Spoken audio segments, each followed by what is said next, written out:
আল্লাহ পাকের নবী হযরত ইব্রাহিম খলিলুল্লাহ চারখানা পাখি নিয়ে এবার তাদের পোষ মানালেন, তাদের নাম দিলেন। নাম দেওয়ার পর আল্লাহ রাব্বুল আলামিন বললেন, ও নবী ইব্রাহিম, আপনি যান চলে যান। এবারে কি করবেন আপনি তাদেরকে জবাহ করুন। তাদেরকে জবাহ করার পর এবারে তাদের গোশতগুলো এক জায়গায় করে ফেলেন।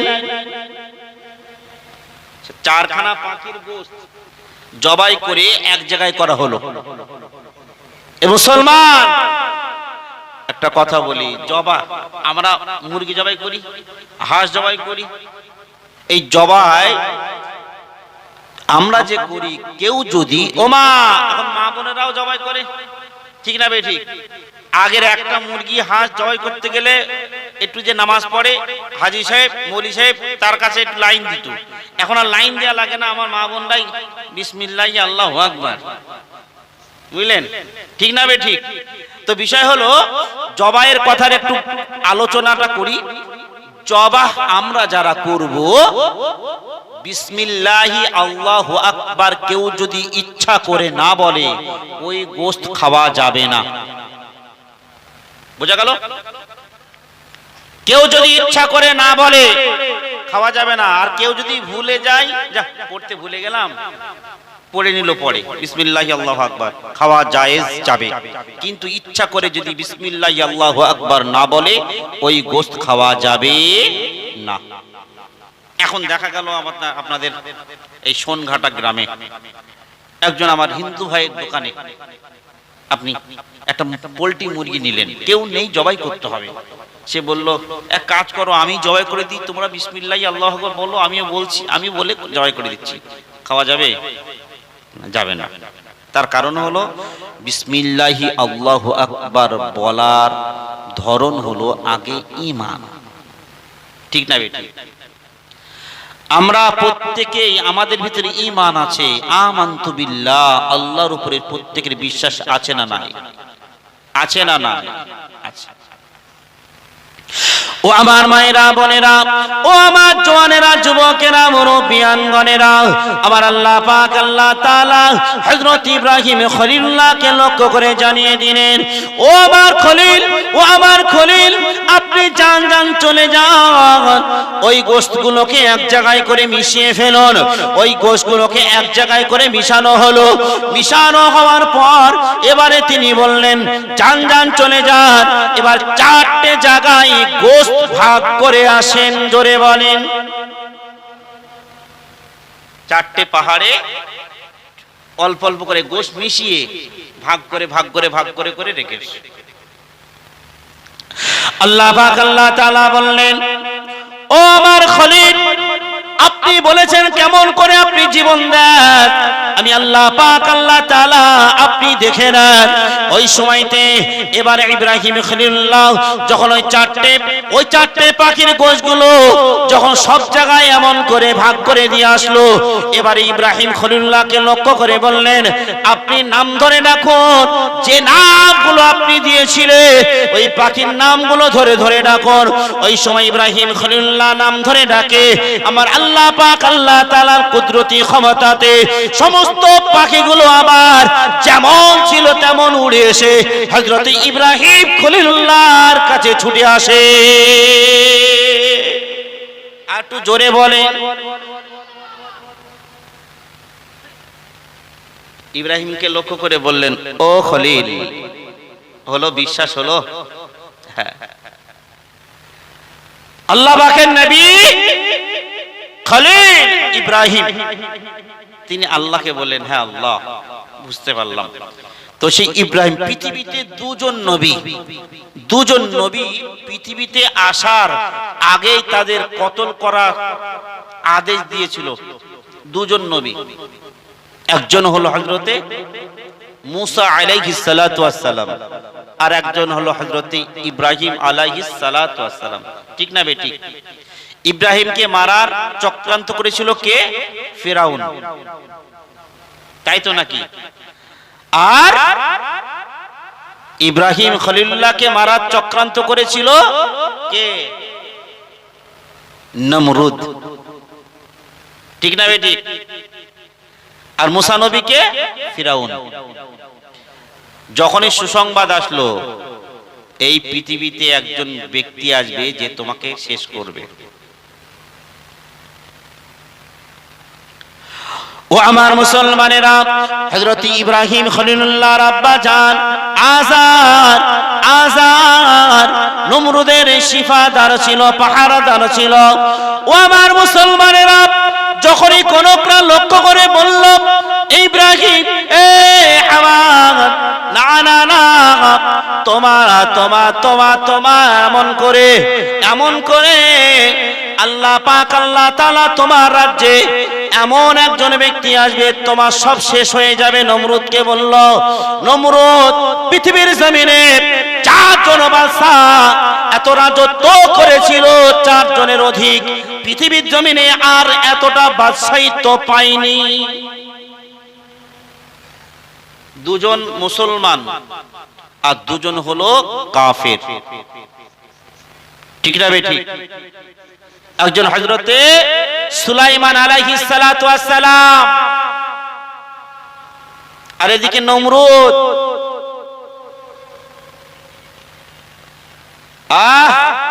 আরেকজন ছিলেন আল্লাহ ওয়ালা জুলকারনাইন, বলেন সুবহানাল্লাহ। আর কাফেরদের ভিতরে বক্তে নাসর। নমরুদের কথা বলবো।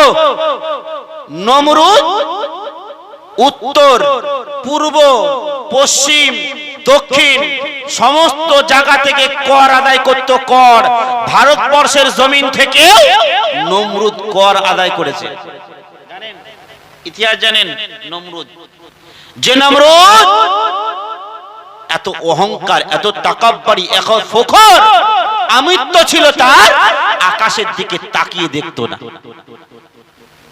এতটা অহংকার, শুধু একদিনে তাকিয়ে দেখিয়েছিল, যেই দিন যদি ইনশাআল্লাহ সামনে আসবে ঘটনাটা আমি বলবো। নমরুদ এতটা অহংকার, এত তাকাব্বুরি, এত ফখর ছিল, আমিত্ব ছিল। আল্লাহ পাক সব আমিত্ব ফখর সব শেষ করে দিয়েছেন। বলেন সুবহানাল্লাহ, বলেন না সুবহানাল্লাহ। ও আমার মুসলমানেরা, নমরুদ যখনই ঘোষণা পেয়ে গেল না না না একজন ব্যক্তি পৃথিবীর জমিনে আসবে, আমার রাজত্বটা শেষ করে দেবে, আমার কিছু আর থাকবে না, নমরুদ ঘোষণা করে দিল, এ যাও যাও, এই আজ থেকে যত পুত্র সন্তান জন্ম গ্রহণ করবে সকলকে হত্যা করবে, সকলকে কতল করবে। ও আমার মুসলমানেরা, আমি আপনাদেরকে জানিয়ে দিয়ে যাই, আমার মায়েরা বোনেরা, সন্তানের প্রসব করা জ্বালা যন্ত্রণা এতটা কঠিন। সন্তান যখন প্রসব হয়ে যায়, আমার মায়েদের মনেদের সমস্ত কষ্টগুলো সব দূর হয়ে যায়। এত কষ্ট, এত জ্বালা, এত যন্ত্রণা, কিন্তু সন্তানের মুখ দেখলে সব জ্বালা যন্ত্রণা শেষ। কোন সন্তান, আমরাও তো মায়ের পেটে ছিলাম,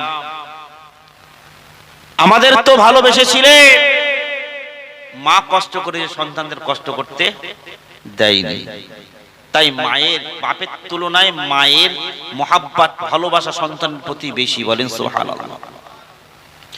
আল্লাহ পাকের নবীকে একজন সাহাবী লক্ষ্য করে বললেন, ইয়া রাসূলুল্লাহ, ইয়া হাবিবাল্লাহ, হুজুর, আল্লাহর পরে আপনাকে মহব্বত করব, ভালোবাসবো, তার উপর কাকে ভালোবাসবো? আল্লাহ পাকের নবী বললেন, মাকে। মা একবার নয়, দুবার নয়, 3 বার করে বললেন তোমার মা। তারপর তোমার পিতাকে মহব্বত করে ভালোবাসবে। ও আমার মুসলমানের, আমি আপনাদেরকে জানিয়ে দিয়ে যাই, মা বাপ যদি সন্তানের জন্য দোয়া করে, আমার আল্লাহ পাক আল্লাহ তাআলা কারেন্টের মতো সেই দোয়া কবুল করে নিয়ে না। মা বাপের দোয়া এতটা মারাত্মক, যেমন অন্যায় করলে মা বাপের বদদোয়ায় পড়ে যেতে হয়, মা বাপকে খুশি করলেও ঠিক আল্লাহর রহমত সন্তানের প্রতি পড়ে। বলে সুবহানাল্লাহ। ও আমার মুসলমানেরা,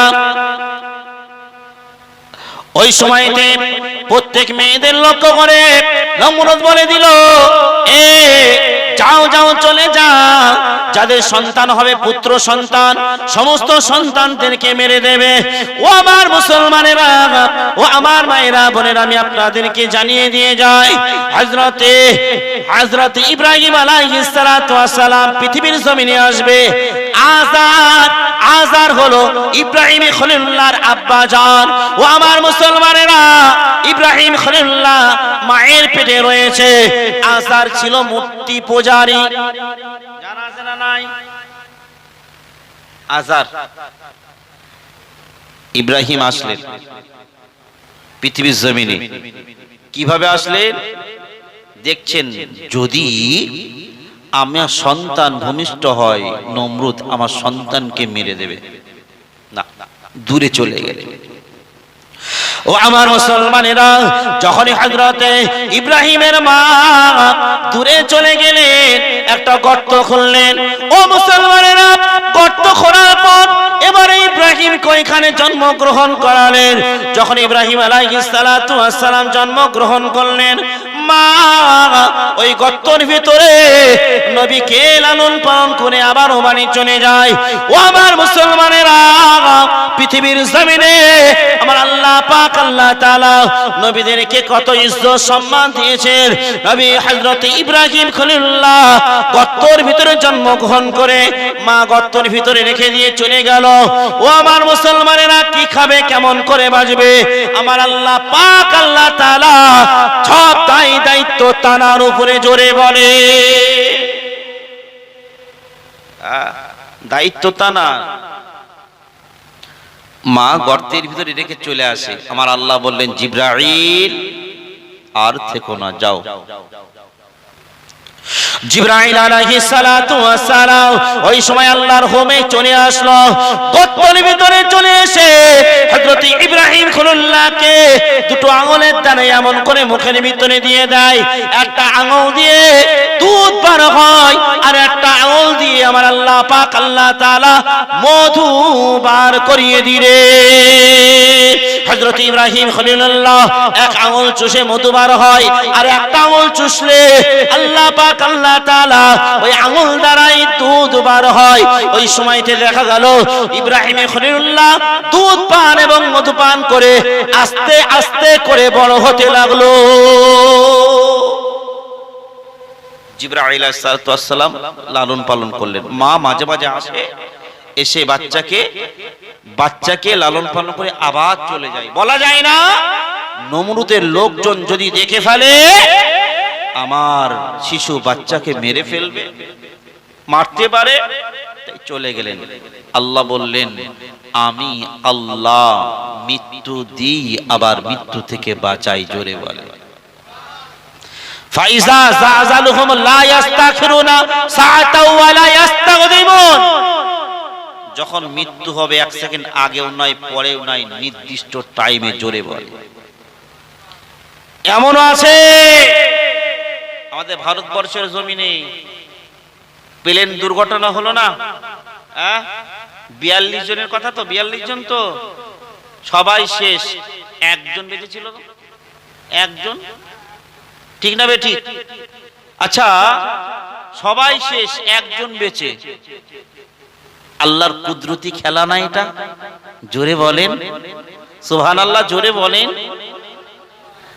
যার মৃত্যু আছে আল্লাহ তার মৃত্যু দেবেনি, আর যার মৃত্যু নেই, হাজার কিছু হলেও ফিলিস্তিনের জমিনের দিকে তাকান, এক একটা শিশু দেখা যায় কয়েকদিন ধরে না খেয়ে সেই শিশুগুলো বেঁচে আছে, তুলছে, বেঁচে আছে, জোরে বলে, ঠিক না বেটি?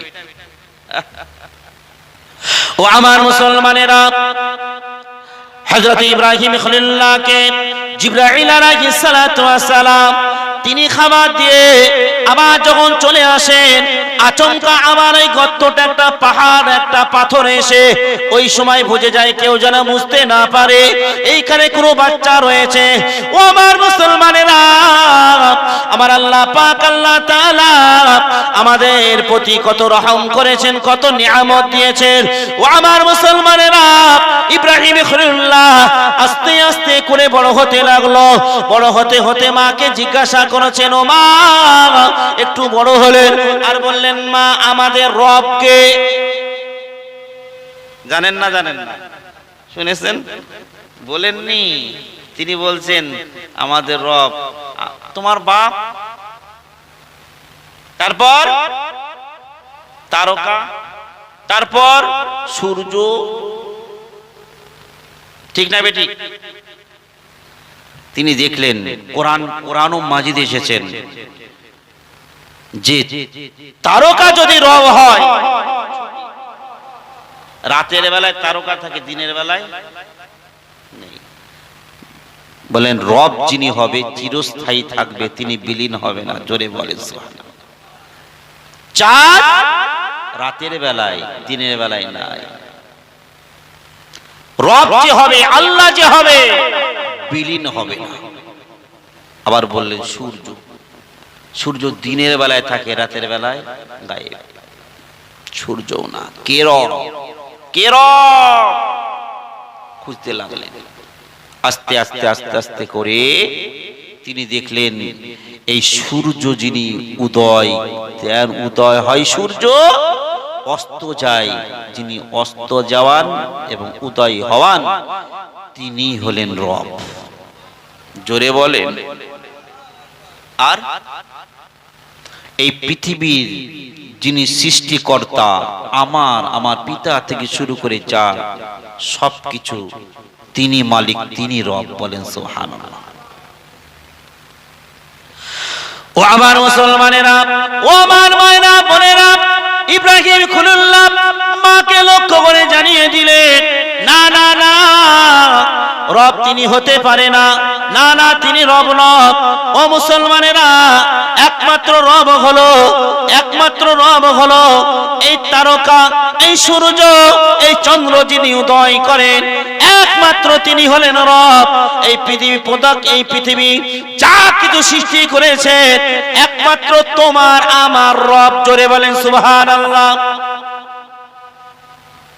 দেখে নমরুদ, তিনি তো বলেছেন আলা রব্বুকুমুল আলা, আমি হলাম সবথেকে বড় খোদা। কে বলেছে? নমরুদ। পৃথিবীর দুজন ব্যক্তি খোদাই দাবিদার করেছিল, এক নমরুদ আর ফিরাউন। ঠিক না বেটি? নমরুদ আর ফিরাউন। এখন নমরুদ বলতে লাগলো যে আমি তোমাদের বড় খোদা, তোমাদের রব। ভাই সবাই মেনে নিলেও ইব্রাহিম আলাইহিস সালাম কি মেনে নেবেন? জোরে বলেন। সম্ভব? মানা কি সম্ভব? কখনোই না। ও আমার মুসলমানেরা, ও আমার জওয়ানেরা, যুবকেরা, মুরব্বিয়ানগণেরা, আল্লাহ পাকের নবী আল্লাহ পাকের নবী হযরত ইব্রাহিম আলাইহিস সালাতু ওয়াস সালাম, ওই সময়তে তিনি আস্তে আস্তে করে ইসলামের দাওয়াত দেবেন, আল্লাহকে খুঁজে বারে বলতে লাগলেন। আর এইদিকে দেখা গেল লম্বা ঘটনা। আমি এই ঘটনা আপনাদের এখানে বলার আমার চিন্তা ভাবনা নাই, এটা বলার চিন্তা ভাবনা আপনার নাই। ওখান থেকে সব থেকে বড় একটা মেলা হতো, মেলাটার নাম ওকাজ মেলা। জানা আছে না নাই? সবাই মেলায় যায়, কিন্তু ইব্রাহিম সাল্লাম মেলায় যাননি। তিনি বললেন আমি অসুস্থ মনের দিক থেকে, তারপরে যাননি। ঠিক না বেঠিক? এই অপকর্ম করেছিল, এই কথাটা আমি এখানে বললাম না, এটা রেখে দিলাম। ঠিক আছে? তবে যখন ধরা পড়ে গেল ইব্রাহিম আলাইহিস সালাতু ওয়াস সালামকে নমরুদ ডাক করালো, এই ডাকো। কি হয়েছে? ইব্রাহিমকে ডাকো। ইব্রাহিম, সবাই মেলায় গিয়েছে, ইব্রাহিম যায়নি। এ একটা কাজ করেছে যে কাজটা মেনে নেওয়ার মতো না। ডাকো। ডাকা হলো। কি হয়েছে? ইব্রাহিম সাল্লাল্লাহু বললেন আমি করিনি। মানে আমি করিনি এ কথাটা বলেনি, বলেন আপনাদের সব থেকে যে বড় তাকে জিজ্ঞাসা করেন। ঠিক না বেটি? কেন বলছি না, কারণ আছে, বুঝবেন। পুরোটা বলবো না আমি। জিবা তিনি বললেন যাও সব থেকে যিনি বড়, যার কাঁধে কুড়ুল আছে তাকে জিজ্ঞাসা করেন। বলে মাথা খারাপ, সে কিছু কথা বলতে পারে? বলো যে কথা বলতে পারে না, হ্যাঁ, সে উপকার করবে কি করে? জোরে বলে। সবার সন্দেহ ঠিক হলো এই করেছে। ও আমার মুসলমানেরা, ও আমার জোয়ারেরা, যুবকেরা, ও আমার মুরব্বিয়ান ঘরেরা, ও আমার মায়েরা বোনেরা, যখনই নমরুদে কথা বলল, না না না, নমরুদ এমন করে যখনই এ কথা বলল, নমরুদ বলল এক কাজ করো, আমরা একে এমন করে শাস্তি দেব, যখন আজার তানার পিতাও ইব্রাহিম আলাইহিস সালাতু ওয়াস সালামের বিপক্ষে চলে গেল, ইব্রাহিমের বিপক্ষে যখন চলে গিয়েছে, ওই সময়তে আজারও চলে গিয়ে ইব্রাহিম আলাইহিস সালাতু ওয়াস সালামের বিপক্ষে কথা বলতে লাগলেন। ও আমার মুসলমানেরা, হযরত ইব্রাহিম আলাইহিস সালাতু ওয়াস সালামকে বিচারের ব্যবস্থা করলো, সবাই এক জায়গায় রয়েছে। ওই সময়তে নমরুদ লক্ষ্য করে বলল, এক কাজ করো, একটু গর্ত করো, বড় ঘর থেকে গর্ত, মাটিগুলো তোলো, তুলে কাঠ নিয়ে এসো। শুনেছেন না শোনেননি? শুনিনি আমরা? ইব্রাহিম নবীকে আগুনে ফেলেছিল। ও আমার মুসলমানেরা, যখনই এমন করে গর্তগুলো করতে লাগলো, গর্তগুলো খুঁড়ে এবারে তার উপরে, তার ভিতরে এবারে কাঠ দিল, কাঠ অনেক তেল দিয়ে এমন করে আগুন জ্বালানো হলো। ও মুসলমানেরা, ও আমার মায়েরা বোনেরা, হযরত ইব্রাহিম খলিলুল্লাহকে শাস্তি দেওয়ার জন্য যখন আগুন জ্বালিয়েছে, এত আগুনের তাপ, ওই আগুনের তাপটা আকাশ দিয়ে যদি পাখি উড়ে যেত, ওই পাখিগুলো সকলে গলে পুড়ে ছাই হয়ে যেত। আগুন জ্বালাচ্ছে আগুন। আজ যদি দেখে যেইখানে নমরুদ আগুন জ্বালিয়ে ইব্রাহিম নবীকে মারার চক্রান্ত করেছিল, সেই জায়গাটা এখন একটু পুকুর টাইপের আছে, ঠিক না বেঠিক? হ্যাঁ, মোবাইলে সার্চ করে দেখতে পাবে। ও আমার মুসলমানেরা, হযরত ইব্রাহিম খলিলুল্লাহকে এবারে আগুনে ফেলবে। না না না, হযরত ইব্রাহিম খলিলুল্লাহকে আগুনে ফেলবার জন্য সকলে দাঁড়িয়ে গেল, কিন্তু না না না, ফেলা যায় না, ফেলা যায় না। আগুনের তাপ, কি করে ইব্রাহিমকে ফেলবো? আমরা চলে গেলে, আমরাও যদি আগুনের কাছে যাই, তাপ সহ্য করা যাচ্ছে না, কি করে আমরা ফেলবো? ইবলিস শয়তান চলে আসলো দরবেশের ভেষে। ইবলিস দরবেশের ভেষে আসলো, এসে বলছে ইব্রাহিমকে অমন করে ফেলতে পারবে না, কি করবে? চড়ক গাছ তৈরি করো। জানা আছে না নাই? ও আমার মুসলমানেরা, চড়ক গাছ তৈরি করার এমন করে পরামর্শ দিল ইবলিস শয়তান। যখন এই পরামর্শটা দিয়ে দিল, দেওয়ার সঙ্গে সঙ্গে দেখা গেল ওই সময়তে চড়ক তৈরি করলো। চড়ক তৈরি করে সবাই যখন চড়ক ঘোরাতে লাগলো, না না না না না, চড়ক ঘোরে না, ঘোরে না, ঘোরে না, ঘোরে না। ওই সময়তে ইব্রাহিম আলাইহিস সালাতু ওয়াস সালাম আল্লাহর কাছে বললেন, ও রাব্বুল আলামিন আল্লাহ, আমি হলাম আল্লাহ আপনার নবী, আমাকে তারা আগুনে ফেলে দেবে। ও রাব্বুল আলামিন আল্লাহ, আপনি আমাকে রক্ষা করুন। ওই সময়তে আল্লাহর অসংখ্য ফেরেশতারা তারা চলে আসলো, এসে চড়ক ঘোরে না। সবাই যখন এত চড়ক ঘোরাতে যায়, চড়ক ঘোরে না। আল্লাহ পাকের ফেরেশতারা চড়কগুলো এমন করে ধরে রেখেছে, কারোর ক্ষমতা নাই চড়কটা ঘুরিয়ে ইব্রাহিম আলাইহিস সালাতু ওয়াস সালামকে আগুনে ফেলবে। একটু জোরে বলেন, কারোর ক্ষমতা নাই, ফেরেশতারা ধরে আছে, অত সম্ভব? ইবলিস শয়তান আবার আসলে, ওর কাজই তো হলো নেককার যারা আল্লাহর প্রিয়, তাদের দিয়ে কষ্ট, মানে কোনো কাউকে দিয়ে কষ্ট দেবে তারা যেন জাহান্নামে যায়, এটাই তো চক্রান্ত, ঠিক না বেঠিক? যারা পৃথিবীর জমিনে ভালো মানুষ, যারা পৃথিবীতে তার কোনো কলঙ্ক নেই, কলঙ্কের দাগ তুলে দেওয়া, এটা ইবলিসের কাজ, ঠিক না বেঠিক? ভালো মানুষের গায়ে দেখবেন খারাপের কোনো ব্যাপার নেই। যার দেখবেন দুই কান কাটা, তার কোনো ব্যাপার নেই। যার এক কান কাটা আর একটা কান কেটে যাওয়ার সম্ভাবনা আছে। কিন্তু সমাজে যারা অশ্লীলতা করে বেড়ায়, সমাজে যারা নষ্টা, সমাজে যারা বদমাশ, তারা দেখবেন সমাজের নেতা, সমাজের দায়িত্ব তাদের ঘাড়ের উপরে। আর যারা ভালো, তাদের গায়ে কলঙ্ক পড়েছে, তারা থাকে নিচে। ভুল বললাম না ঠিক বললাম? যারা দায়িত্বমান তাদের দেখেন ভালো করে, তারা কোন পর্যায়ে আছে, তাদের কোনো ব্যাপার নেই। আর যারা প্রকৃত মানুষ, তারা ছোট্ট কিছুতেই ভেঙে পড়ে। আর শয়তান তো এটাই চক্রান্ত, এটাই চালাবে। দেখবে এইখানে জলসা না হয়ে যদি অর্কেস্ট্রার হতো, ফাংশন হতো, ওই বাড়ির থেকে মা বোন থেকে শুরু করে এই যে চট পাতা আছে কত সুন্দর ডিজাইন করে আপনার প্যান্ডেল তৈরি করা, ওসব কিছুই থাকে না। ওই অবস্থায় দৌড়াতে দৌড়াতে ধুলোর ভিতরে বসে পড়ে। বলবো না ঠিক বললাম? শুধু তাই, যতক্ষণ পর্যন্ত চলবে ততক্ষণ গা ঘামবে। ঠিক বললাম? গা ঘামবে না? ও বাবা, কোমর দুলায়, কোমর দুলায়। মা বোন, ও শুধু যে পুরুষ মানুষ, আমাদের জোয়ান যুবক ছেলেরা যদি শোনে যে কৃষ্ণনগরে কিছু হচ্ছে, এখান থেকে মোটরসাইকেল 80-90 পিকআপ, ঠিক না বেটি, তাড়াতাড়ি চ। আর বর্তমানে কিছু মা বোনরাও আছে, না বললি নাই, মোবাইলে রিলস তৈরি হয় এখন ইনস্টাগ্রামে। এই দেখো বন্ধুরা, আমরা পার্কে বেড়াতে এসেছি, দেখে নাও, মাঝে মাঝে মাঝে মাঝে হিন্দি গানের তালে তালে মুখ নাড়ায় ডান্স করে। ভিউ দাও আমার, ঠিক না বেঠিক? হচ্ছে না, হচ্ছে না?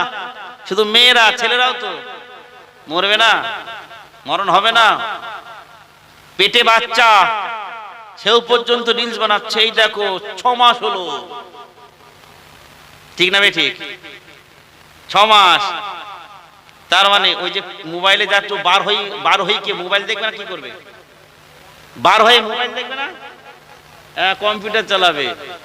এই আজকে একটা খবর দেখলাম, কোন দেশে একটা বাচ্চা 2 বছর বয়স, 2 বছর বয়স থেকেই কথা বলা শিখেছে, তো কোরআন শরীফের আয়াত পড়তে লেগেছে। যখন থামতে বলছে থামছে, নাহলে গড় গড় করে কোরআন আয়াত পড়ে যাচ্ছে। বলেন সুবহানাল্লাহ। বলছেন যে 30 পারা কোরআনের হাফেজ মায়ের পেট থেকেই। আজকে দেখছিলাম ভাই, আমাদের ঘরের মা বোনরা, মানে আমাদের সন্তানরা, হায় আল্লাহ, ও বার হই আগে কি মোবাইল, বার হই মোটামুটি এখন যা ভাইরাল যা চলছে, সবাইকে চিনলি, বাপকে চিনলি, মাকে চিনলি, আমারে চিনলি না, ঠিক না বেঠি? ও ঠিক চিনে নেবে।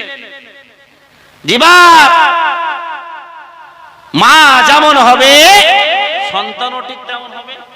বাপ যেমন হবে, বাপ ছেলের বলছে, বাপ রে তো চাঁচিয়ে যা রান্না সেই পিছে, আমার কাছে গ্যাস লাইট মেজ ডিশ লাইট নেই, এই বিরিয়ানিকে ধরে নিয়ে দিন, ঠিক তো নাকি? ও বলছে বাপ তো প্রতিদিন খায়, তো দেখি ধৈর্য নিয়ে একটু টান মেরে দিয়েছে, ভালোই লাগছে, ধোঁয়া বেরোচ্ছে। সেই দিন থেকে শিখে গেল, ঠিক না বে ঠিক? আর কিছু কিছু বাড়িতে দেখবেন শুধু ওইটা, ও বাবা, বোতল বোতল আছে না নাই, মুসলমানের ছেলে, আস্তাগফিরুল্লাহ। তারপর হিরোইন, তারপর গাঁজা। আল্লাহ বললেন খাবি খা, অসুবিধা নেই, যখন মরবি, মরার পর আমি ঠিক তোদের জন্য ওই রকম সিরাপ তৈরি করে রেখেছি। সিরাপ গুলো কি দিয়ে? সেটা হলো রক্ত পুষ, ওই মাল তোদের খাওয়াবো, তোরা আয়। যারা নাপাক বস্তু খায় তাদের জন্য এটাই শাস্তি। আমার মা বোনরা কিছু কিছু স্বামীর জ্বালায় অশান্তি মরে। মা বোনরা এইটা একটা ঠিক কথা হয়েছে। ও আল্লাহ, দেখবেন যদি একটু কারোর সাথে মনের কথা খুলে বলতে পারে, শুধু কি বলবে, সারা জীবন সুখ পেলাম না রে। কি হয়েছে? যদি তোর ভাইটা একটু সুচাকের হইতো, শুধু সন্তান হয়ে গিয়েছে তাই, তাহলে কত খরিদ্দার যে লাইনে ছিল তার ঠিক নেই। এখনই তাই বলে, ঠিক না বেঠি? আর কিছু কিছু স্বামীগুলো পেঁদরা স্বামী আছে, বউরে একটু ভালোবাসে না, পাড়ার ভাবিটারে ভালোবাসে খুব, বুঝলেন? আছে রে ভাই, হ্যাঁ? ও সব জায়গায় ভালোবাসা দেবে, বউর কাছে ভালোবাসা নেই, ফুই দিয়ে গেছে শেষ। বউ ভালোবাসা চাইলে কলজি ফেটে যায়, ঠিক না বেঠি? অন্য জায়গায় শালিরে ফুচকা তুলে খাওয়াচ্ছে, আর বউর মুখে একটু খাবারও জোটে না, ঠিক না বেঠি? পাড়ার ভাবির জন্য বাজার থেকে স্পেশাল খাবার নিয়ে আসছে, আর বউ ফোন করে বলছে কিছু নিয়ে এসো, এই যে টাকা শেষ হয়ে গেছে, নেই। তাহলে সেই বউ কি হবে, ঠিক না বেঠি? শোনেন, একটা বিষয় মাথায় রাখবেন, স্বামী স্ত্রী যে বাড়িতে মহাব্বত, ভালোবাসা, ইশক আছে, ওই বাড়িটা হলো জান্নাত। জোরে বলেন সুবহানাল্লাহ। আর যে বাড়িতে স্বামী স্ত্রী গন্ডগোল, অশান্তি, সেই বাড়িটা জাহান্নাম।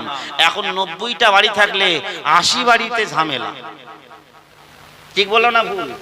80 বাড়ি, আর ওদিকে মেয়ের মা, শাশুড়ি মা, খবরদার তুই যা হয়েছে যা করবি কর, চলি আয়, আর একবার দেবো, তো টেনশন নেই, ঠিক না বেটি?